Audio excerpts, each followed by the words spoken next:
दोस्तों, सुल्तान मोहम्मद फ़ातेह इस वक्त एक ऐसी सीरीज़ बन चुकी है जिसकी रेटिंग दिन ब दिन ऊपर जा रही है और इसकी अगर आप मार्केटिंग लेवल चेक करें तो हैरान रह जाएंगे। यानी तुर्की के हर बड़े शहर की बड़ी बिल्डिंग्स में इनके पोस्टर अवेजा किए गए।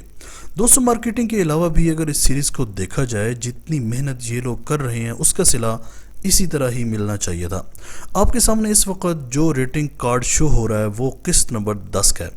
यानी आप लोग अंदाज़ा लगाएं कि इस तरह की रेटिंग ड्रामों को तब मिलती है जब इनकी कम अज़ कम 20 से ज़्यादा किस्तें हो चुकी होती हैं, और वो भी तब जब लोगों में इंटरेस्ट मज़ीद बढ़ता है। लेकिन इस सीरीज़ को महज 10 किस्तों में ही बेहतरीन रेटिंग मिल चुकी है। दोस्तों, आज की ये वीडियो उन लोगों के लिए ख़ास है जिनको अहमद की मौत ने परेशान कर दिया था और जिनको अहमद हर रात ख्वाब में नज़र आता है, क्योंकि वो वाकई में सीन बहुत ज़्यादा रुला देने वाला था। अहमद का किरदार जिस लड़के ने निभाया दोस्तों, वो है ही इतना मासूम, और फिर जो आखिर में उसने बातें की उसके बाद तो यकीन करें कि मुझे इस तमाम सूरत हाल से इंतहाई नफ़रत हो गई थी कि ये कैसा कानून है। इसके बाद दोस्तों, जब सुल्तान मोहम्मद फ़ातेह अहमद की लाश के पास आता है तो वो भी सीन देखने लायक होता है। तो दोस्तों, आपके लिए मैं कुछ बिहाइंड द सीन लेकर आया हूँ इसी सीन का, जो आप लोगों को ज़रूर पसंद आएगा। असल में दोस्तों, उस दिन अहमद की सालगिरह भी होती है तो उसको सरप्राइज़ दिया जाता है। तो आप लोग देख सकते हो कि उसके लिए केक भी लाया गया और फिर इसको उठाया गया उस सीन से। इस पूरे सीन में सुल्तान और जानदारली पाशा भी आप लोगों को नज़र आएंगे।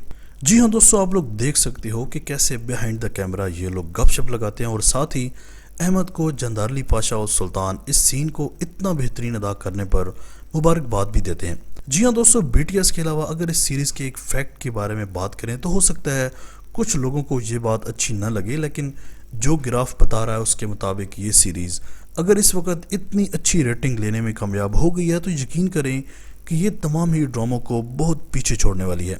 अब यार देखो, मैं कोई मुवाजना नहीं कर रहा, क्योंकि तुर्की के जितने भी ड्रामे हैं वो किसी न किसी हुक्मरान पर बनाए गए हैं, तो हर हुक्मरान ही अपने टाइम पर ताकत रखता था, तो इसलिए कोई मुकाबला नहीं।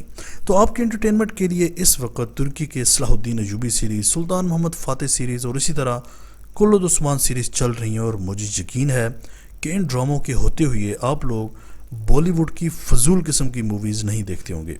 तो दोस्तों, आप लोगों को इस ड्रामे में अहमद का रोल कैसा लगा, और स्पेशली ये आखिरी वाला सीन जिसका बिहाइंड द सीन मैंने आप लोगों के साथ शेयर किया वो कैसा लगा, और सुल्तान फ़ातेह सीरीज़ में किसका किरदार आपको स्ट्रॉन्ग लगता है, प्लीज़ कमेंट सेक्शन में अपनी कीमती राय का इजहार लाजमी कीजिएगा।